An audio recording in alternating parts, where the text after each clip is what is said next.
everybody, I'm Celia. And I'm Caroline, and we're from Animal Tales Mid-South. We bring the program to you wherever you are. Just like this one here today. Today we have a great program called Fantastic Creatures and Where They're Found.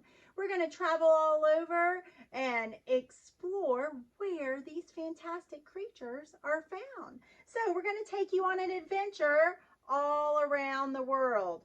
Are you ready, Caroline? I'm ready. Let's go.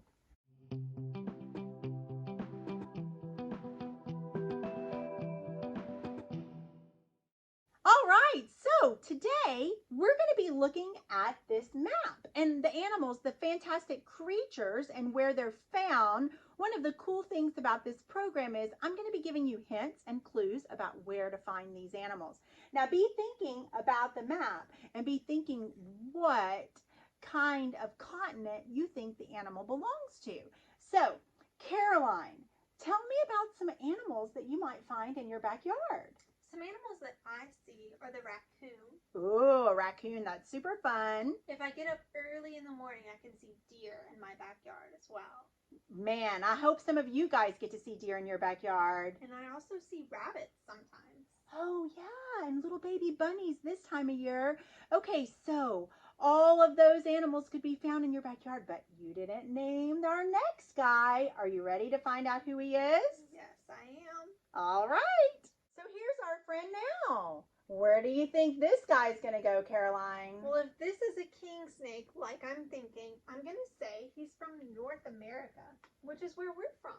Great job. You're right. He is. He's a California king snake. A California king snake is from North America, just like us. Now, this guy right here, this is my friend Elvis. Elvis is a California king snake.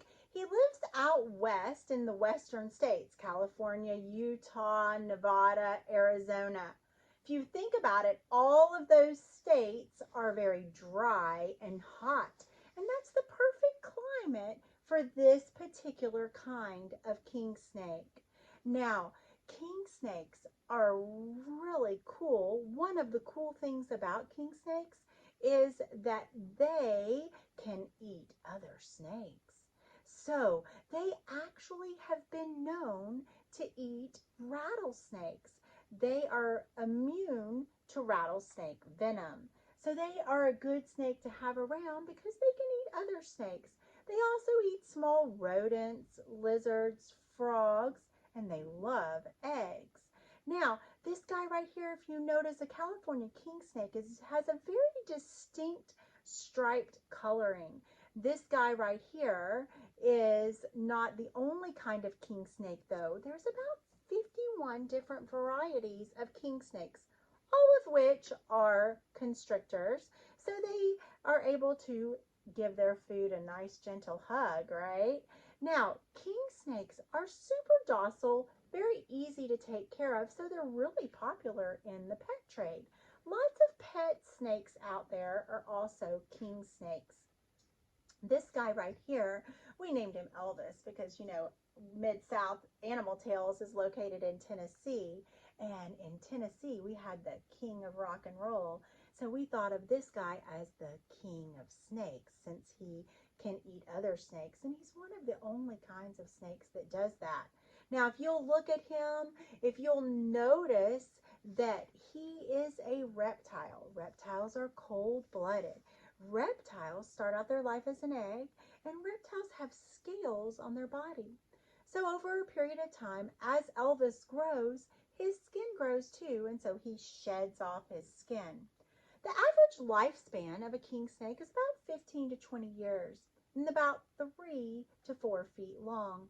If I lay Elvis out like this, you can see he's pretty much full grown, and he'll probably just get a little bit thicker as he gets older.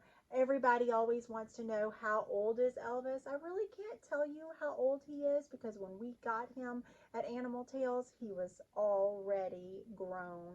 All right, but we've owned him for about 3 years.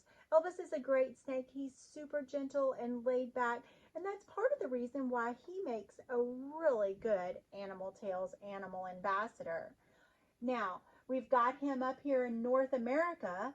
Are you guys ready to head down south and see what we can find? Come on, let's go. Like Celia said, we're going to travel down south to below North America. Now, this continent, while it can be warm at the top, it's actually the closest continent to Antarctica. So let's think about that. It can be hot and it can be cold. It has rainforests, but it also has mountain ranges. I'm going to guess, since you said south, we're going to South America. That's right, South America, which is where our friend, the chinchilla, is found. Oh, I'll put the chinchilla in the Andes Mountains. That's right. The Andes Mountains actually run on this side of South America. And that's where our friend, Mr. Frostbite, lives. Now, chinchillas have so many unique things about them. The first one that's most noticeable is their fur. Now, if you were here, you would be able to feel a dense and soft, thick fur that almost feels like velvet.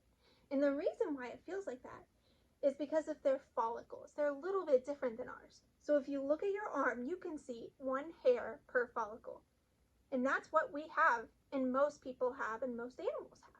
The chinchilla is different because it has 60 to 80 hairs per follicle. That means that it has 60 or 80 times as many hairs as you have, which makes it super soft and dense. Now, this is unique, but it also has some drawbacks. One of them is that they can't shower every day or every other day like we do. Chinchillas can't get their fur wet or else it'll create mold like on a sloth. So instead, they have to bathe in something else. Now, Frostbite, because he lives in the mountains, he gets to bathe in volcanic ash and take a dust bath to clean himself. And that way it cleans his fur without getting wet or matted. Now, his fur, a lot of people over the years have noticed how cool it is, and they used to make coats out of these guys, but we don't want to tell Frostbite that. Now they don't as much because they were once endangered, and now they're on the vulnerable species list. This means that you can't hunt these guys anymore and make them into coats. Now, Frostbite is a herbivore. That means he eats fruits and vegetables, and he finds these when he goes out at night because this guy is nocturnal. That means that he's awake during the night, and that's when he eats, that's when he has his full day. You can tell he's nocturnal because he has a couple cool adaptations that help him survive at night. The first one is this big fluffy tail. This tail helps him to balance. When he can't see everything clearly, it's kind of like a balance beam. Then you have his really, really long whiskers, and those help him get around at night. You can feel with those, and as you can see, they're moving all about. And then you have his ears. He has veins that go all the way to the tippy top. And his ears are also really neat because the blood helps circulate through his ears to help keep him cool if he ever gets a little too warm with his really fluffy coat. Chinchillas are often traded as pets because of their cute little faces, but they are nocturnal, so they can stay up all night looking for food, making some really fun noises, and even running on wheels that sometimes people have in their enclosures. Now, that's all I have for Frostbite, but we're not leaving South America just yet. We still have some more animals we're going to find in South America. All right, Caroline, you told me about somebody in the mountains. We're still in South America. What do you think our next friend could be? Well, looking at, since this was in the mountains, and this is probably more of a savanna type area, I'm going to say it might be a reptile. You're absolutely right. With me, Tim the Tegu. And he matches his picture perfectly. You're right, Argentina. This guy right here is a tegu. Tegus actually can live in a few different habitats. They can live in the rainforest, they can live in the desert regions, and they can live in the savannas, just like Caroline said. But they're found in South America.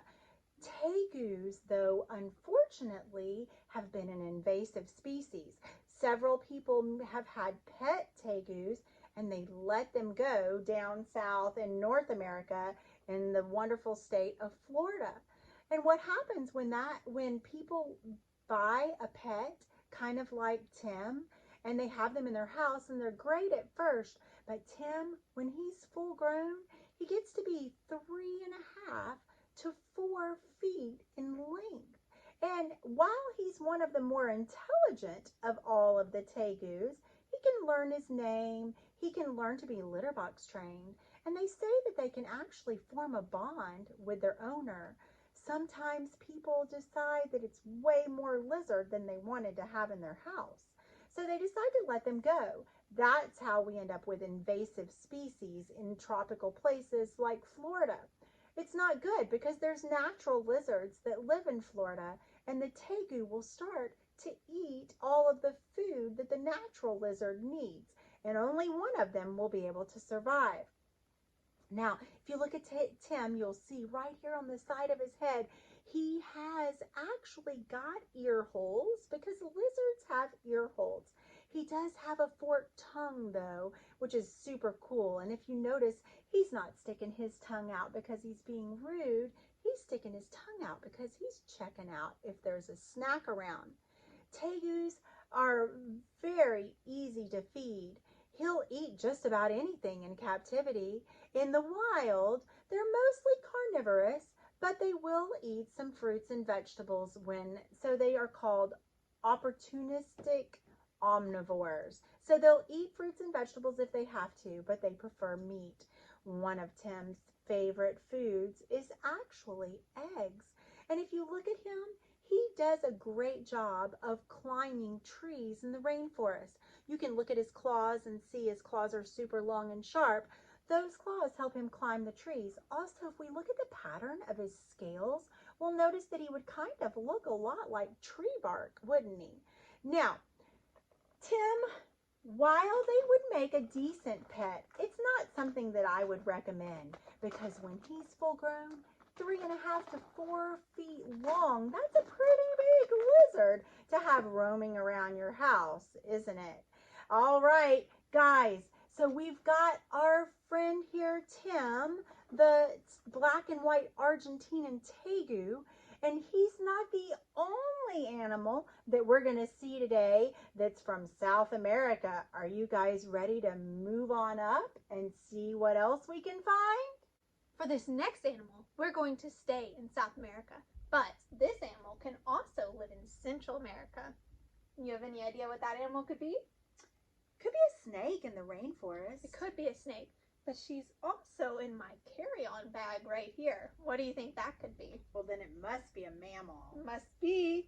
And do you recognize her? Oh, It's Sadie. it's Sadie. Sadie here is a kinkajou. That's right. We saw some kinkajous one time when we visited Costa Rica, so I'm going to put her right there in Central America. So like Celia said, she is a kinkajou, and I'm going to have Celia stay here and feed Sadie just a little bit because she's nocturnal, and right now it's not nighttime, and so we're going to feed her just a little bit. Now, as she's eating this, I want you to take a close look. This is a really neat adaptation that kinkajous have, and if you can see, she's drinking the honey with her tongue, and her tongue is super long, up to 5 inches long when she's full grown. That's a lot longer than my tongue. So she sticks her tongue down in there, and it's just like a honeycomb. And in the wild, she would live in the tops of the rainforest where she would find honeycombs, and she would be able to drink them just like this because of her long tongue. She also uses that tongue because she's a pollinator. Pollinator means that she can spread the seeds all around to help plants grow. Oh, and she's going to eat that banana whole. She's also an omnivore, so she can eat fruits, vegetables, insects, and a little bit of meat. Her favorite is actually chicken eggs, just like the tegu. The banana is also a good favorite, fan favorite for most exotic animals. She's going to just keep eating that, and as she holds on to it, you can see her really cool claws. She has claws kind of like a bear. Her nickname is actually the honey bear, and those help her to be able to climb trees. Like I said, she lives in the tops of the rainforest, and those hands help her climb. And she's got some claws that help her dig as well. Those can help her do a number of things. They can help her dig in the ground to find insects, climb onto trees and hold onto the bark, or just hold her dinner like this. Look how she's holding on to you, Caroline. That's right. She's going to hold on to me like a tree. And if you can see her tail, Her tail is prehensile. That means she can use it as a fifth arm. So I'm going to let her chew on that, and I'm going to show you her tail. Now, her tail is actually wrapped around my back right now, but I'm going to let her hold the banana, and I'm going to show you this tail of hers. It's prehensile, which means it can act as a fifth arm. Lots of monkeys have this ability as well. It helps her balance. We switched snacks because she got a little bit excited when another animal made some noise, but we're going to give her a Twizzler. These guys can actually eat a lot of sugar. Because her nickname is the honey bear, she's used to eating tons and tons of sugar a day. And so we supplement that with little treats that she really likes. We use Twizzlers actually here at Animal Tales to help cut her nails. She can hold on to that Twizzler and we're able to clip her nails without her, running around and stuff. Kinkajous are nocturnal, just like the chinchilla. And so she's awake at night and you can kind of tell from her humongous eyes. Those eyes help her see at night, just like these other adaptations that she has, like her prehensile tail, her bare hands, and her ability to smell really well. She's called a honey bear because she can get into a honeycomb and the bees actually can't sting her. You want to know why? Because of this really thick, dense fur. If you can see this fur, it's super duper thick, and the bees can't sting her because it is so thick.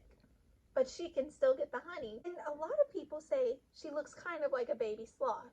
And even though her nickname is the honey bear, she's actually related to something in your backyard, the raccoon. The raccoon is a part of the Pernoccidae family, which is related to the cacomissile, ringtail cat, and other species like the coatimundi and our lovely kinkajou Sadie. So just like her friends, the raccoon and the coatimundi, she doesn't make a great pet. And she kind of is very smart. So she is able to get out of a lot of cages and use those hands for things she's not really supposed to be getting into. She can also live up to 40 years, which is a really long time for an exotic animal. Since Sadie's getting a little bit antsy, I'm going to put her back to bed in that carry-on, and we're going to move on to the next continent. All right, so we're going to leave North America, South America, and Central America, and we're going to head on over to one of these other continents. This next animal is found in dry, rocky areas, sometimes rock walls or rock embankments. What kind of animal do you think it could be? I think it could be a lizard. You know what? You're absolutely right. Lizards like to hide in rocky embankments and up against crevices, but guess what this guy is? Ooh, that's not a lizard. It is actually a lizard. This is the European legless lizard. That's why he matches this picture. So this guy right here, the European legless lizard, and like Caroline was fooled, he does look a lot like a snake. But one of the cool things that we're going to talk about with Boris here is how he is definitely not a snake. So this guy is a legless lizard. He's related to the glass lizard that lives down south of us in Florida. And if you look at him, there's some things about Boris that tell me that he's definitely not a snake, even though he looks like a snake because he's long and he kind of seems like he would slither. He has ear holes. Ear holes are where he can hear from, and snakes don't have ear holes. If you remember, Tim the tegu had those circles, those ear holes, just like Boris. Also, it's not nighttime, so we're not going to see Boris with his eyes closed, but he can close his eyes. And the reason that you can close your eyes is because you have eyelids, external eyelids. That's one of the things that lizards have that snakes do not. He is a reptile, just like Caroline said. He's cold-blooded. He has scales on his body, so therefore he sheds, and he starts out his life as an egg. Now, one interesting fact about this guy is that he looks really long. Boris is full grown, and he grows to be about 3 feet in length, so he's pretty much full grown. He might grow a little bit longer, but if you notice right here, at this point right here, everything from my hand down is actually his tail.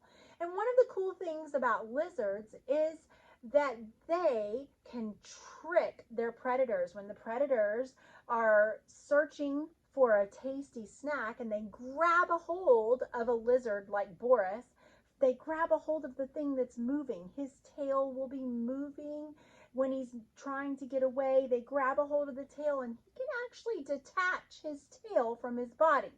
Now, everywhere I go, kids always say, can we see that happen? And no, even though it would be super cool to catch on video, we don't want to see Boris drop his tail, because once his tail falls off, it doesn't just grow back overnight like a magic trick. It takes a period of time, and his tail will never be as long as it was when he started. So let's say Boris was 4 years old and his tail falls off. When he turns 5, he'll only have a 1-year-old tail. So his tail never catches back up to his body. Now, legless lizards actually make pretty decent pets. They're very entertaining and they're cool to watch. They're pretty hardy, and their lifespan is actually surprisingly long, 20 to 30 years a legless lizard can live. So that's pretty long lifespan. Legless lizards are carnivores. Their diet consists primarily of meat. They have powerful jaws, and these powerful jaws allow them to eat their favorite food, which is snails. Can you imagine eating a snail with that hard shell? They must have really powerful jaws. People actually benefit from legless lizards being in the environment because they are naturally able to keep the pest under control, since they primarily eat insects. All right, guys, that's about all I have here for Boris. Let's move on and see what our next animal is going to be. For our next animal, you can actually find some species or version of this animal on up to 4 continents. But the biggest species is found in Europe. Do you know what this animal is? A really big, is it a mammal? It's a mammal, and it can be, in Europe, it can be the size of a dinner plate. I bet you're talking about the hedgehog. I am. So the hedgehog can actually be found in 4 continents. It can be found in Asia, Africa, Europe, and the teneric, which is a subspecies of the hedgehog, can be found in Australia. And while the European hedgehog is really cool and really big, that's not my friend that I have today. The one that I have is the smallest. Can you guess where that's from? The smallest hedgehog? Mm-hmm. The African pygmy hedgehog. That's right. That's right. It's the African pygmy hedgehog. This is Hedgie, and we're going to put him right there next to Malawi, because they can live all over Africa. And while he's the smallest breed of hedgehog, most hedgehogs look pretty similar to him. So this is Hedgie. He's an African pygmy hedgehog. This is the most common breed of hedgehog that you'll find in the pet trade, which is actually how we came about Hedgie. Now, I know what you're thinking. Is this not just a porcupine? But it's not. Hedgehogs and porcupines are actually not even related. But they both have one distinctive quality. Can you guess what that is? It's these lovely quills. They have up to 6,000 quills on their back. But unlike the porcupine that can stick their prey with their quills, Hedgie can't do that. His quills are stuck in his back and only come out when he sheds as a baby. So he loses all those baby quills like you would lose your baby teeth. And then his adult quills come in. And then sometimes they fall out like hair breaking off, because that's basically what they are, is compressed hair. It's called keratin. And they're actually hollow inside, so they don't have poison or anything in them. These quills have a super special purpose. They help protect him from his predators. He doesn't really have sharp teeth or sharp claws to help protect him, so these quills are all that he has. When he needs to, he rolls up in a big ball, and all the spines go in every direction, and that protects him from predators like African lions and hyenas. He hunts at night, and so this little nose of his that keeps going, he uses that to help find insects, which he loves. Ugh, I'd never want to eat a cricket, but he loves those. And an animal that eats insects is called an insectivore. He doesn't just eat insects, he eats fruits and vegetables and whatever he can find along the forest floor.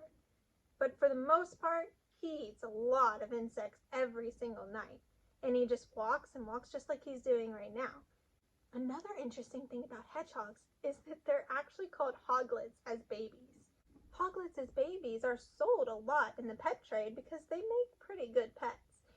They live only about 6 to 10 years in captivity, and so a lot of people find them super interesting.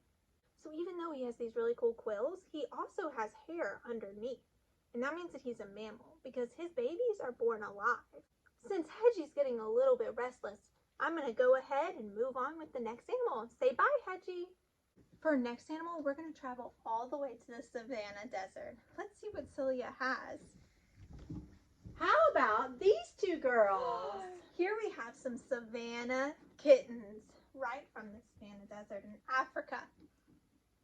So here with me, I have Chisomo, which means grace in Chichewa. And this is Sierra, because she actually came from a breeder in the Sierra Mountains.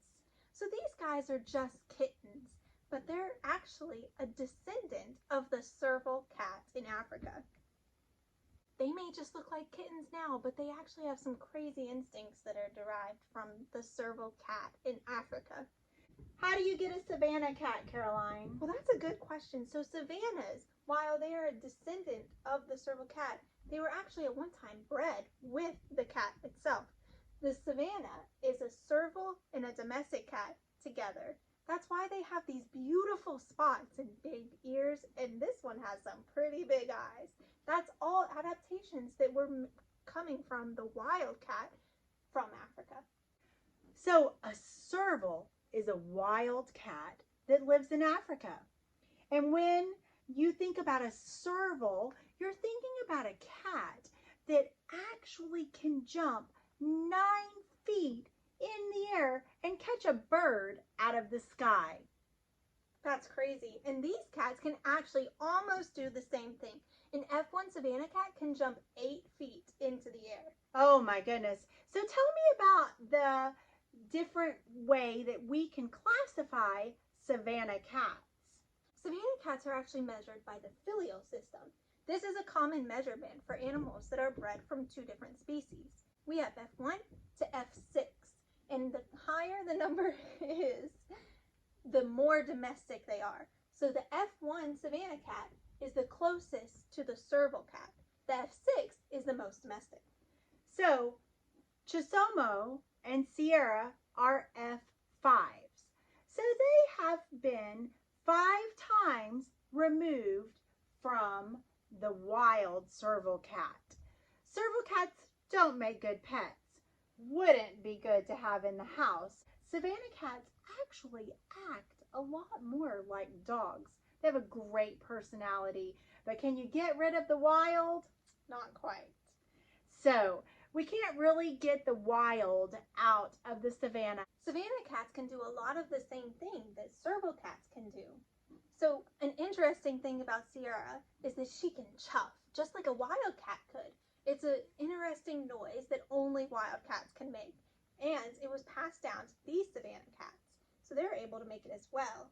Not only that, but they can climb super duper high and jump just almost as high as an F1 Savannah. Also, Savannah cats love to play in the water.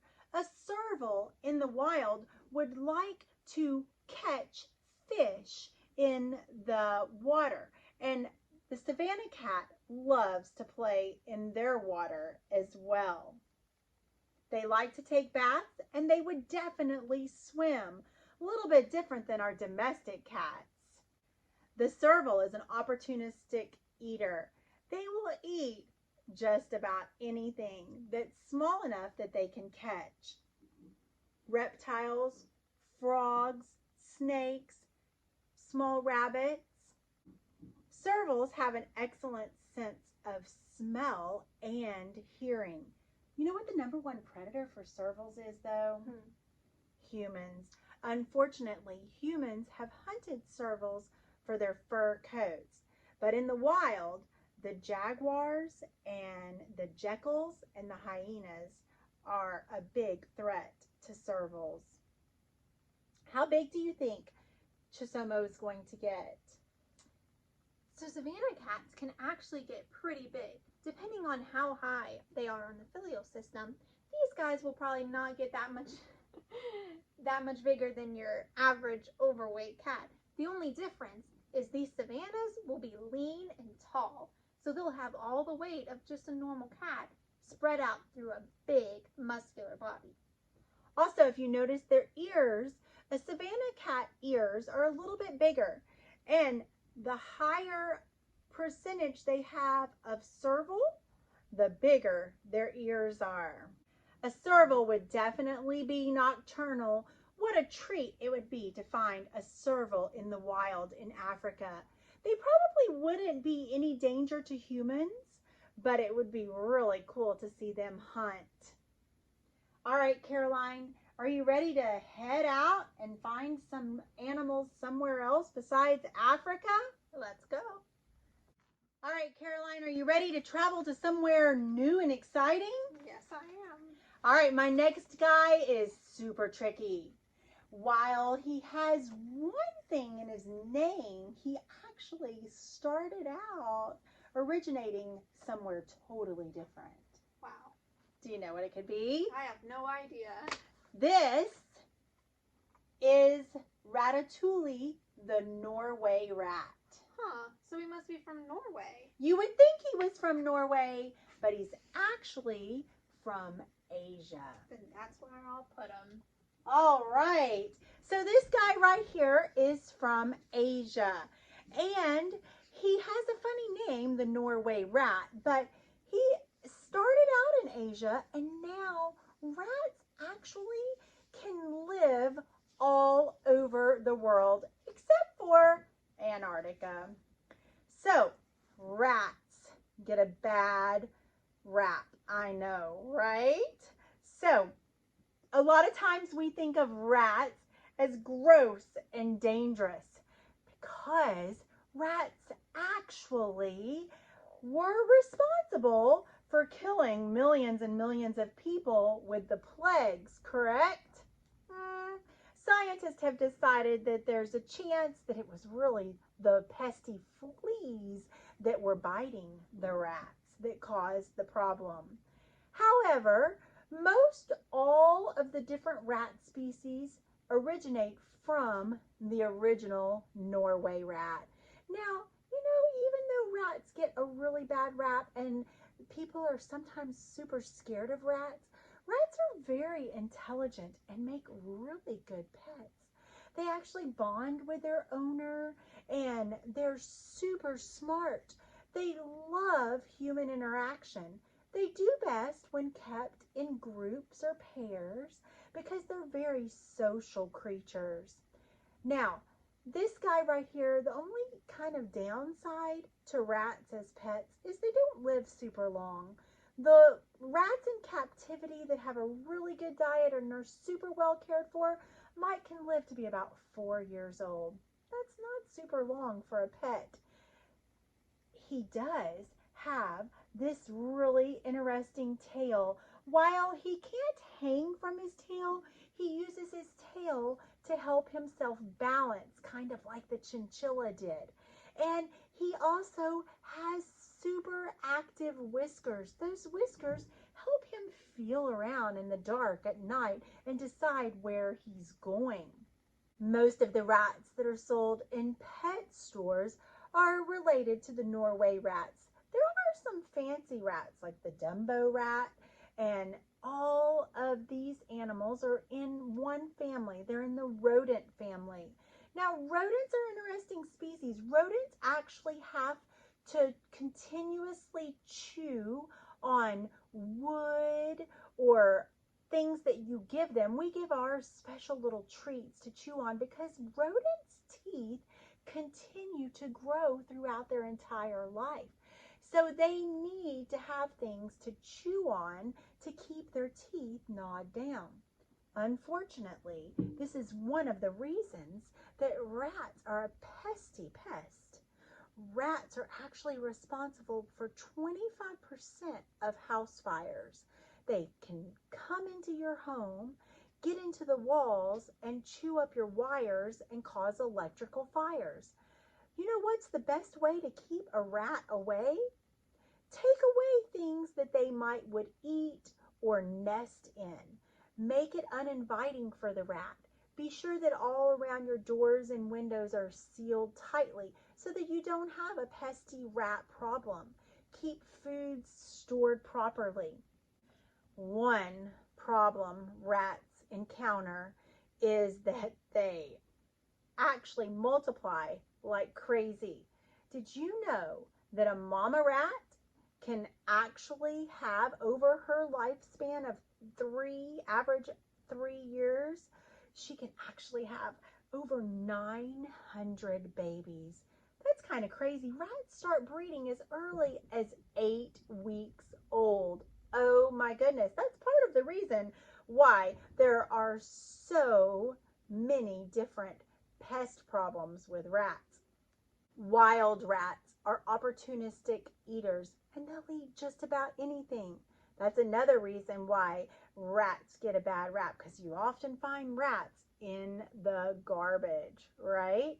All right, guys. Well, I'm going to put up Mr. Ratatouille, and we're going to travel some more and see where our travels will take us to the next creature.